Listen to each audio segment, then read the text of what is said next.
올해 교표를 좋은 이웃이 되는 교회로 정하고, 어떻게 하면 우리 교회가 지역사회와 다음 세대와 열방 가운데 좋은 이웃이 될 수 있을까 하는 생각을 하다가, 좋은 이웃이 되기 전에 먼저 우리가 좋은 교회가 되어야 한다는 생각을 하게 되었습니다. 좋은 교회는 어떤 교회입니까? 오늘부터 몇 주가 될지는 모르겠지만 좋은 이웃이 되는 교회가 되기 위해서 우리는 어떤 교회가 되어야 할 것인가 하는 것들에 대해서 좀 말씀을 나누고자 합니다.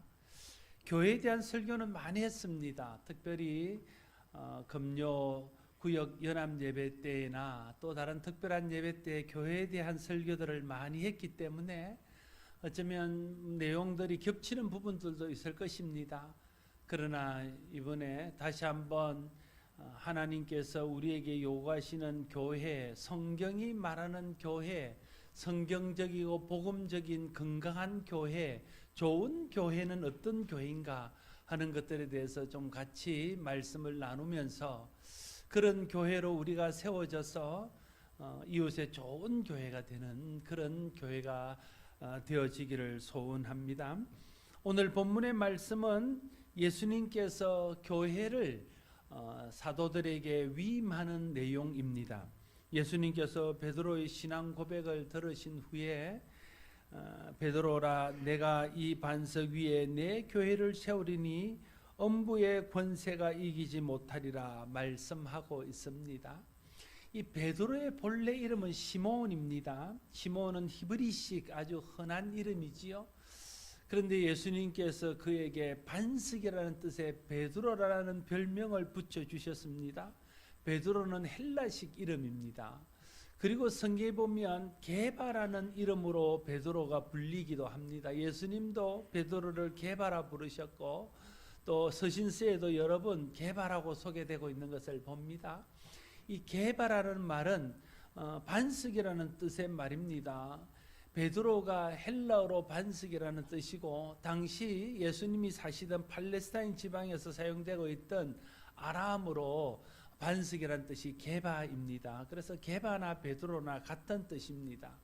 주님께서는 시몬에게 베드로라는 이름을 더하여 주시면서 그 반석 위에 내 교회를 세울 텐데 음부의 권세가 그 교회를 이기지 못할 것이다, 이렇게 약속해 주셨습니다. 반석 위에 교회를 세우신다는 말의 뜻은 무엇이겠습니까? 여러 가지 해석이 가능하지만 그것은 베드로가 주는 그리스도시요 살아계신 하나님의 아들입니다 고백한 그 신앙의 고백 위에 주님의 교회를 세우시겠다 하는 뜻입니다. 교회의 기초는 우리의 신앙 고백입니다. 교회를 교회되게 하는 것은 온전한 신앙 고백입니다. 예수 그리스도를 고백하는 사람들의 모임이 교회이기 때문에 그렇습니다. 교회를 이루는 가장 중요한 요소는 건물도 아닙니다. 많은 사람도 아닙니다. 넉넉한 재정도 아닙니다. 좋은 프로그램도 아닙니다. 잘 짜여진 조직도 아닙니다. 예수를 그리스도로 고백하는 사람들이 교회를 이루는 가장 중요한 요소입니다. 그래서 그 교회가 참다운 교회가 되기 위해서는 교회를 이루고 있는 모든 구성원 한 사람 한 사람들이 예수를 그리스도로 고백하는 신앙 고백에 분명히 서야 하는 것입니다. 아무리 많은 사람들이 모여 있다 할지라도 그 모여 있는 사람들이 예수를 그리스도로 고백하는 고백이 없으면 그것은 교회가 이루어지지 않습니다. 똑같은 예배당 안에서 사람들이 모여도요, 이렇게 우리는 예배하기 위해서 예수를 그리스도로 고백하는 사람들이 모여서 함께 예배하고 교제하고 사랑을 나누면 여기에는 훌륭한 하나님의 교회가 세워집니다.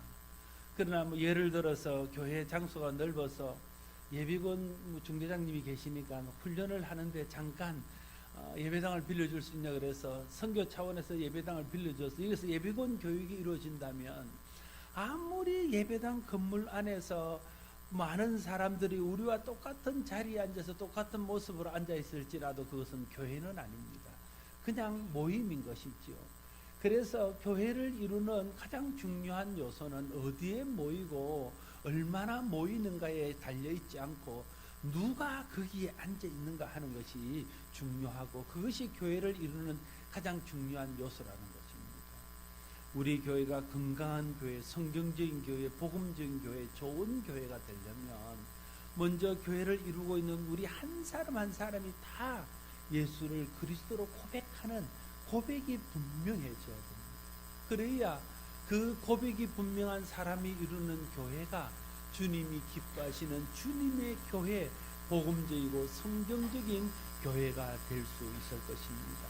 저와 여러분들에게 성령께서 역사하시고 말씀을 들을 때, 기도할 때, 찬송할 때, 예배할 때 하나님이 은혜를 주셔서 정말 예수가 우리의 구주시요 그리스도시요 살아계신 하나님의 아들이라는 사실이 믿어지고 깨달아져서 우리 한 사람 한 사람이 온전한 신앙 고백을 드림으로 그 신앙 고백 위에 서 있는 한국교회, 그래서 누구도 흔들 수 없고 사단이 범할 수 없는 그런 건강한 교회, 성경적인 교회가 될 수 있기를 바랍니다. 예수님은 이 반석 위에 내 교회를 세우겠다 이렇게 말씀하셨습니다. 모든 교회는 주님의 교회입니다. 교회는 온전히 주님만이 주인이 되셔야 됩니다. 주님 외에는 누구도 교회의 주인이 되어서는 안 됩니다. 어떤 것도 주님을 대신할 수는 없습니다. 어떤 것도 주님의 주인 자리를 대신 차지할 수 없습니다. 어떤 사람도 누구도 교회에서 주인 행세하려고 하면 안 됩니다. 교회는 온전히 주님만이 주인이십니다.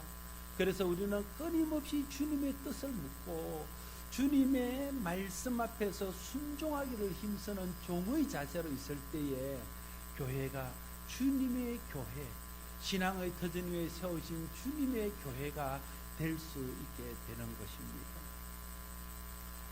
얼마 전에 저희 딸이 신학교를 졸업하고 전도사를 하는 딸이 페이스북에 어떤 글을 올렸습니다. 어떤 의도로 올렸는지 저는 알지만 그 의도는 제가 보지 않고 옛날 이야기를 써놔서 그냥 재밌는 생각으로 읽었습니다. 페이스북에 이렇게 올렸어요. 교회의 주인은 사람이 아니라 하나님입니다. 뭐 이런 제목으로 글을 올리면서 자기 어릴 때 이제 한국교회가 이전에 저기 길가에 있을 때에 초등학교 다니니까 친구들이 왔다 갔다 하면서 교회를 보고 다닙니까? 중학교 다닐 때에도 왔다 갔다 하면서 친구들이 교회를 봐요. 목사 딸인 줄 알고 교회 집 딸인 줄 아니까 교회를 마치고 교회를 들어가니까 아이들이 교회 봉고차가 지나가면 야 저거 너 거니? 이렇게 물어본다는 거예요. 저거 너 아버지 거니? 이렇게 물어본다는 거예요. 그리고 교회를 지나갈 때 교회 건물을 보면 야 저거 너 집이지, 너 거지, 너 부자구나 이렇게 물어본다는 거예요. 그런데 이제 저 딸이 어떤 생각을 가지고 이야기했는지 모르지만 자기가 어릴 때부터 교회는 우리 아버지 거는 아닌 것이 분명하다는 생각이 있어서 아이들이 물을 때마다 우리 것 아니야, 우리 아버지 것 아니야, 교회 거야 이렇게 대답했다는 거예요. 정말 교회는 누구의 것도 아닙니다. 하나님의 것이고 주님의 것이지요. 그래서 누구도 교회에서 주인 행세를 하거나 주인처럼 행세하면 안 됩니다. 모든 사람은 주인 되신 주님 앞에서 종의 마음으로, 청지기의 마음으로, 섬기는 자의 마음으로 교회를 섬겨야 되는 것입니다. 그래야 주님이 역사하시고 주님의 주인 되심이 드러나서 주님의 뜻 안에서 교회가 주님이 원하시는 모양으로 나아갈 수 있게 되어질 것입니다. 오늘도 주님은 우리의 신앙 고백 위에 주님의 교회를 세우십니다. 이 땅에 존재하는 모든 교회는 주님이 뜻이 있어서 세우신 주님의 교회입니다. 특별히 모든 교회는 주님께서 십자가에서 자기의 몸을 핏값으로 치르고 사신 주님의 교회입니다. 그래서 모든 교회는 주인이신 예수 그리스도의 뜻을 따라야 되고 주님의 가르치심인 성경의 가르침을 따라서 성경적인 방법으로 또 성경의 가르침대로 모든 일들을 행해야 됩니다. 그래야 주님이 원하시는 교회, 주님의 뜻이 이루어지는 주님의 교회가 될 것입니다.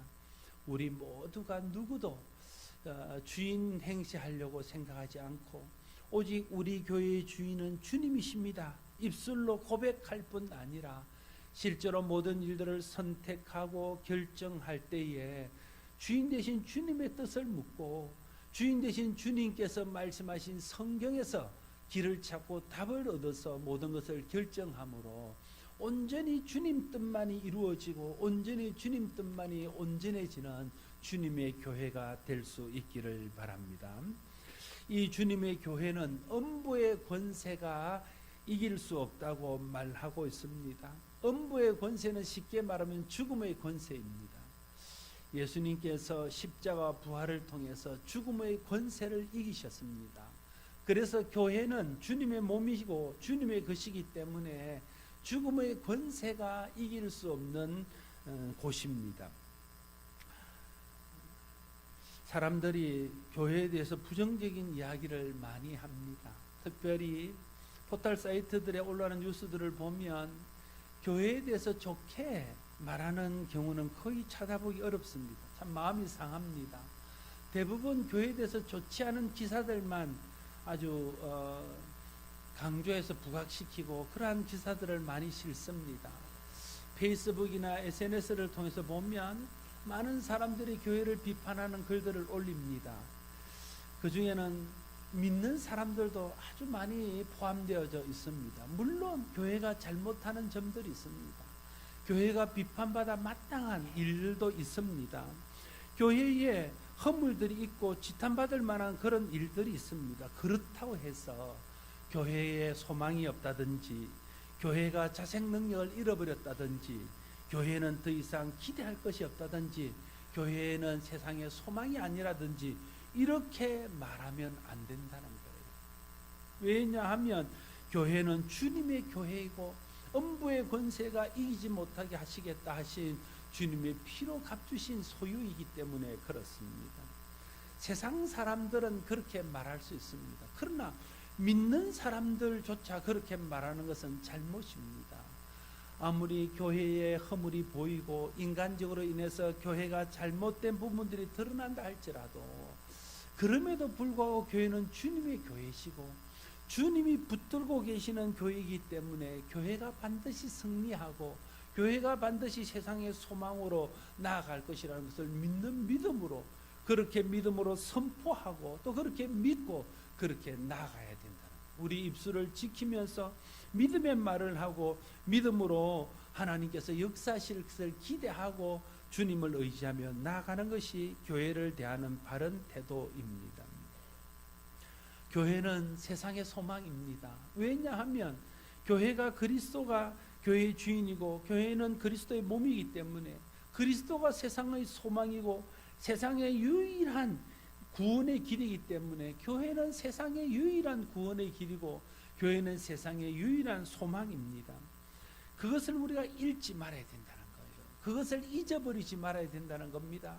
사람들이 잘못하여 잠시 비난을 받거나 어려움을 겪을 수 있지만 주님의 교회는 주님이 붙들고 계시기 때문에 반드시 승리할 것이고 그래서 세상의 소망이 되고 세상의 구원의 빛을 비추게 될 것이라는 것을 믿고 믿음으로 그렇게 고백하고 또 그렇게 될 수 있도록 우리가 애쓰고 노력하고 기도하고 성령의 도우심과 하나님의 은혜를 구하며 나가야 된다는 거예요.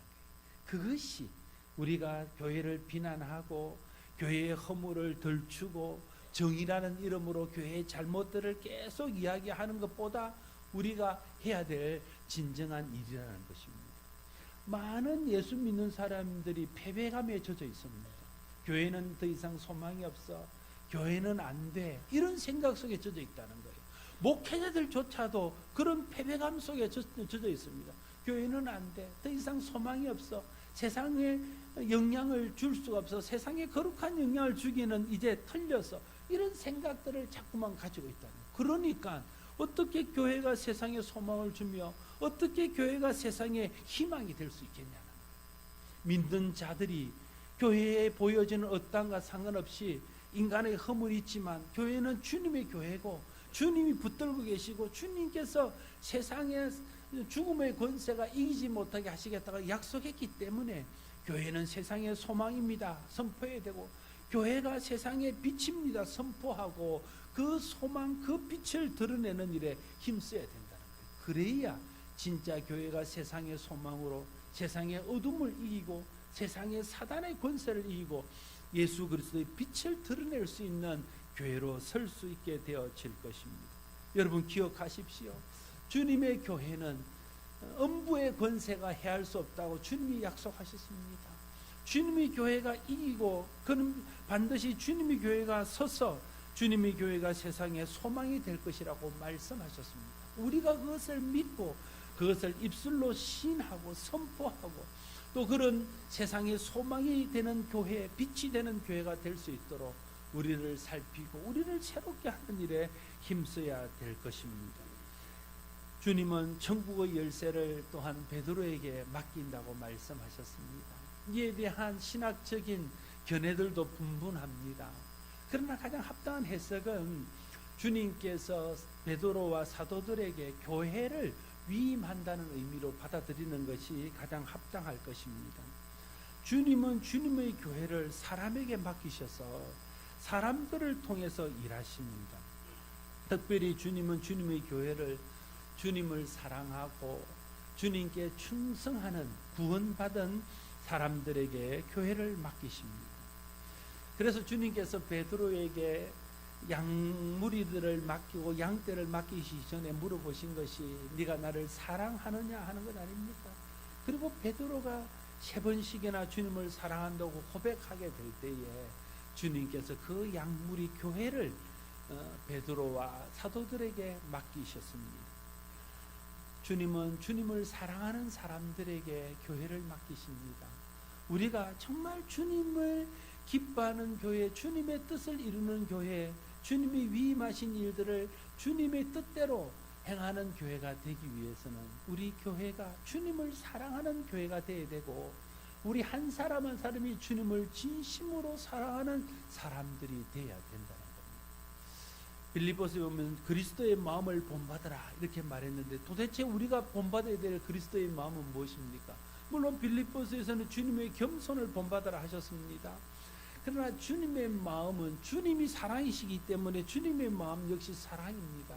그리고 우리가 주님을 본받는다는 것은 주님의 사랑을 본받는 것입니다.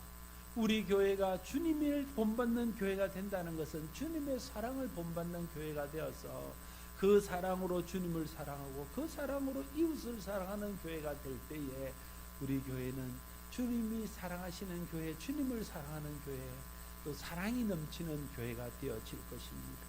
그럴 때 주님이 그 교회에 복음을 맡기시고 그 교회에 주님의 일들을 맡기시게 될 것입니다. 또한 주님은 충성된 사람들에게 주님의 복음을 맡기셨습니다.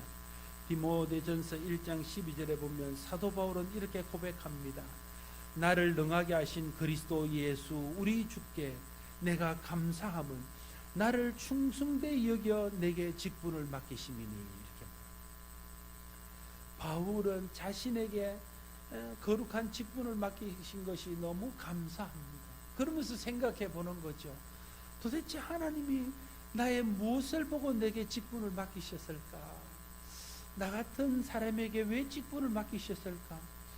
하나님은 충성된 사람에게 직분을 맡기시는데 예수님은 충성된 자들에게 주님의 일을 맡기신다고 하셨는데 내게 직분을 맡긴 걸 보니까 주님이 나를 충성되게 여기시는구나.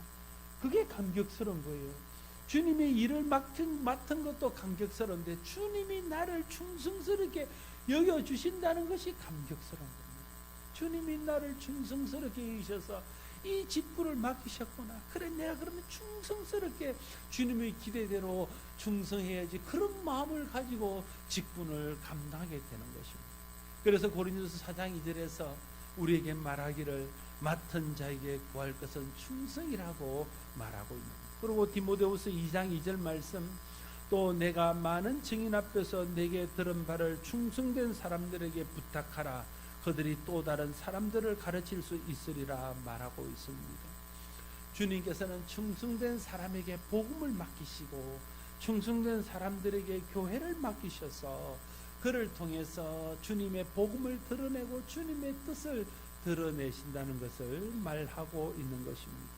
그래서 우리 교회가 주님의 뜻을 이루어드리는 좋은 교회가 되려고 그러면 우리 모두가 충성스러운 사람이 되어야 됩니다. 충성이라는 말과 동의어는 신실함입니다. 그래서 제가 좋아하는 말 중에 탁월함보다 중요한 것은 신실함이라 이런 말이 있습니다. 정말 우리가 탁월한 사람도 주님께서 기뻐하시겠지요. 그런 사람도 주님이 쓰시겠지요. 그러나 정말 주님이 쓰시는 사람은 그가 탁월한 사람이든 좀 부족한 사람이든 많은 은사와 달란트를 가진 사람이든 좀 그렇지 못한 사람이든 물질과 지식이 많은 사람이든 또 그렇지 못한 사람이든 한결같은 마음으로 주님 앞에 충성하는 신실한 사람을 주님이 쓰신다. 여러분, 탁월한 사람들은요, 자칫 잘못하면 이단이 되기 쉽습니다. 이단들 치고 탁월하지 않는 사람은 없습니다. 뭔가 능력이 있고 사람들의 마음을 빼앗을 수 있는 그런 탁월함이 있습니다. 그러니까 이단이 되고 그 이단에 수없이 많은 사람들이 끌려가지요. 그러나 하나님이 쓰시는 사람들은 언제나 한결같이 변함없이 주님 앞에 신실한 마음으로 충성된 마음으로 섬기는 사람, 그런 사람을 하나님이 기뻐하시고 그런 사람들을 통해서 주님이 일하십니다. 저와 여러분들이 주님 앞에 신실한 자가 되고 주님 앞에 충성된 사람이 되어서 우리 교회가 주님 앞에 충성되게 쓰임받고 신실하게 쓰임받는 교회가 될 수 있기를 바랍니다. 사도행전 10장에 보면 고넬료의 집에 베드로가 가서 복음을 전하여 고넬료 집이 구원을 받는 그런 역사를 기록하고 있습니다. 고넬료의 집은 지중해 변에 있는 가이사랴에 있었습니다. 그때에 베드로는 요빠라는 항구가 있는 곳에 머물고 있었습니다. 그런데 하나님의 천사가 환상을 통해서 고넬료에게 나타나서 네가 사람을 베드로에게 보내라. 베드로가 요빠에 있는데 그를 너희 집에 초청하라. 이렇게 말합니다. 그리고 천사가 베드로에게도 나타나서 환상을 통해서 이제 사람을 보낼 텐데 그 사람을 따라가라. 이렇게 말합니다. 그래서 베드로가 그 주님의 지시를 따라서 가이사랴에 있는 고넬료의 집에 가서 복음을 전하게 될 때에 성령께서 역사하셔서 고넬료 집이 구원을 받는 은혜가 있었습니다. 여러분, 오늘 이 기사를 읽으면서 이런 생각을 했습니다. 아니, 하나님이 고넬료 와서 천사를 보내고 고넬료한테 말하고 또 천사를 베드로한테 보내서 번거롭게 왔다 갔다 할 것 없이 그냥 천사를 통해서 고넬료 집에 복음을 전했더라면 더 확실하고 정확하고 능력 있게 복음을 전하지 않았겠습니까? 한 번씩 이런 생각들을 해보게 됩니다. 참 전도하는 것이 어렵고 전도하라 하는 것들도 참 힘든 일이기 때문에 성도들에게 부담을 주는 것 같아서 그것도 참 힘든데 주님이 그냥 천사들을 쫙 풀어가지고요, 좀 완악한 사람들한테 찾아가서 목을 한번 잡든지 이렇게 딱 들고는 믿을래 죽을래 뭐 이렇게 몇 번만 해주시면 웬만한 사람들은 다 믿을 텐데 주님이 그렇게 안 하신다. 끊임없이 사람에게 복음을 부탁하시고 기다려주시고 참아주시면서 성령을 주시고 믿음을 주시고 은혜 주셔서 그 사람을 통해서 복음을 전하게 하신다는 것입니다. 그래서 베드로는 베드로전서 1장 12절에서 복음 전하는 일을 천사에게 맡기지 않고 사람에게 맡기셨다고 그는 고백하고 있습니다. 하나님은 사람에게 천사들도 흠모하는 복음을 전하는 직분들을 주셨습니다. 하나님은 구원받은 사람들에게 복음을 맡기십니다. 하나님은 하나님을 사랑하는 사람에게 복음을 맡기십니다. 하나님은 신실하게 충성된 사람들에게 복음을 맡기십니다. 계속 여러 번 말씀드리지만 교회는 건물이나 조직이 아닙니다. 교회는 부름받은 사람들의 모임입니다. 교회는 예수 그리스도를 구주로 고백하는 구원받은 사람들의 모임입니다. 그래서 복음 전하는 일을 구원받은 사람들에게 맡기셨다는 것은 다르게 말하면 복음 전하는 것을 교회에 맡기셨다, 이렇게 말씀드릴 수 있습니다. 그래서 교회가 중요합니다. 하나님은 세상에 복음을 전하여 사람을 구원하시는 일을 교회를 통해서 하시기 때문에 그렇습니다. 여러분 교회 역사 2000년 동안, 선교 역사 2000년 동안 돌아보면요, 하나님은 철저하게 교회를 통해서 사람을 구원하시는 일을 했습니다. 교회를 세우시고 사람을 양육하셔서 그 사람을 파송하시고 그 사람을 구원하고 그 사람을 위해서 기도하고 물질을 보내놓고 이런 일들을 통해서 끊임없이 복음을 전하셨습니다. 이 땅에 복음을 전한 것도 미국과 호주와 캐나다와 또 영국과 여러 복음을 먼저 받은 나라의 교회들이 한국이라는 나라가 있음을 알고 그곳에 선교사를 보내고 물질을 보내고 기도로 보내어서 그를 통해서 이 땅에 구원의 역사 일어나고, 그들이 들어와서 또 이 땅에 교회를 세워서 그 교회를 통해서 사람들이 복음을 듣고 복음으로 구원을 받고 그들이 또 나가서 복음을 전하여 교회를 세우고, 주님은 끊임없이 교회를 세우시고 그 교회를 통해서 하나님의 역사, 구원의 역사를 이루어 가셨다 하는 것이죠. 그래서 하나님은 구원은 사람 중에 특별히 하나님을 사랑하고 충성되고 또 하나님을 구주로, 예수를 구주로 고백하는 그런 신앙 고백이 분명한 사람들의 공동체에 복음을 맡기셔서 그 교회를 통해서 하나님의 역사를 이루어 가시기를 원합니다. 그래서 우리 교회가 지역에 좋은 이웃이 되고 다음 세대에 좋은 이웃이 되고 열방에 좋은 이웃이 되려고 그러면 먼저 우리가 하나님 앞에 주님을 사랑하고 신실하고 구원받은 확신이 분명한 그런 믿음 가운데 선 교회가 되어야 할 것입니다. 그럴 때 주님이 그런 교회에 성령을 부으시고 하나님의 은혜를 주셔서 그를 통해서 하나님의 복음이 열방 가운데로, 이웃 가운데로, 다음 세대 가운데로 이어질 수 있도록 주께서 역사하게 되어질 것입니다. 주님은 교회이시고 주님은 교회를 통해 일하시기 때문에 우리가 교회를 귀하게 여기고, 교회를 귀하게 여기는 것이 주님을 귀하게 여기는 겁니다. 왜냐하면 교회가 주님의 교회고 교회가 주님이 몸이기 때문에 교회를 귀하게 여기는 사람이 주님을 귀하게 여기는 사람이에요. 여러분의 분신인 자녀들이 있습니다. 어떤 사람이요, 여러분을 귀하게 여기면서 자녀들을 귀하게 여기지 않고 함부로 하고 구박하고 때리고 뭐 이렇게 한다면 그 사람이 자기를 귀하게 여기는 건 아니라고 느끼지 못할 겁니다. 정말 우리가 하나님을 귀하게 여기고 주님을 귀하게 여긴다면 주님의 몸된 교회를 귀하게 여기게 됩니다. 주님이 교회를 통해서 역사하신다는 것을 믿고 교회를 귀하게 여기는 것이 주님을 귀하게 여깁니다. 그래서 교회를 함부로 하면 안 됩니다. 교회에 와서 함부로 하면 안 됩니다. 교회를 정말 귀하게 여기고 주님의 몸된 교회임을 알고 주님께서 교회를 통해서 역사하심을 알고 교회를 귀하게 여길 수 있어야 될 것입니다. 그래서 교회를 사랑하는 것이 또한 주님을 사랑하는 것입니다. 교회를 사랑함으로 섬기고 교회를 사랑함으로 헌신하고 교회를 사랑함으로 복종하고 충성하게 될 때에 교회를 통해서 역사하시는 하나님의 뜻을 이루어 드리는 일에 쓰임받는 우리들이 될 수 있게 될 것입니다. 올 한 해 우리 교회는 특별히 좋은 이웃이 되는 교회가 되기를 기도하고 꿈꾸고 있습니다. 지역에 좋은 이웃이 되고 다음 세대에 좋은 이웃이 되고 모든 민족에 좋은 이웃이 되는 교회를 꿈꾸고 있습니다. 그런 교회가 되기 위해서는 먼저 우리 교회가 좋은 교회가 되고 우리가 건강한 교회, 복음적인 교회, 말씀 위에 선 교회, 성령 충만한 교회가 되어야 됩니다. 그래야 주님께서 그런 교회에 복음을 맡기셔서 복음을 드러내어 좋은 이웃이 되는 교회가 될 수 있게 하시기 때문에 그렇습니다.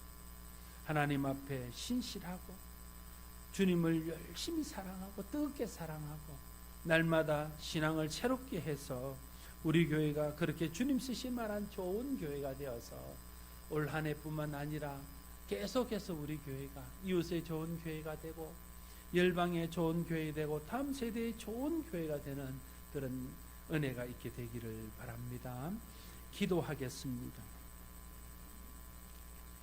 아버지 하나님, 하나님은 교회를 세우시고 교회를 통해서 역사하셔서 사람들을 구원하시고 하나님의 은혜를 열방 가운데로, 민족 가운데로, 다음 세대 가운데로 흘려보내시는 것을 다시 한번 깨닫습니다. 우리가 이웃의 좋은 교회가 되고 다음 세대의 좋은 교회가 이웃이 되고 열방의 좋은 이웃이 되려면 먼저 우리 교회가 성령 충만하고 복음적이고 주님이 기뻐하시는 건강하고 좋은 교회가 되어야 함을 깨닫습니다. 좋은 교회는 주님을 사랑하는 교회입니다. 우리가 주님 사랑할 수 있도록 주님 우리 마음속에 은혜를 주시옵소서. 좋은 교회는 구원의 확신이 분명한 사람들이 모이는 교회입니다. 우리 한 사람 한 사람이 구원의 확신이 분명하여 흔들리지 않도록 성령 하나님 말씀을 들을 때마다 말씀이 깨달아지고 복음의 비밀을 깨닫게 하여 주시고 복음의 비밀을 보며 하나님 영광을 보아서 흔들리지 않는 구원의 확신 가운데 서는 우리 모두가 되게 하여 주시옵소서. 좋은 교회는 신실하여 변하지 않고 주님 앞에 충성하는 교회입니다.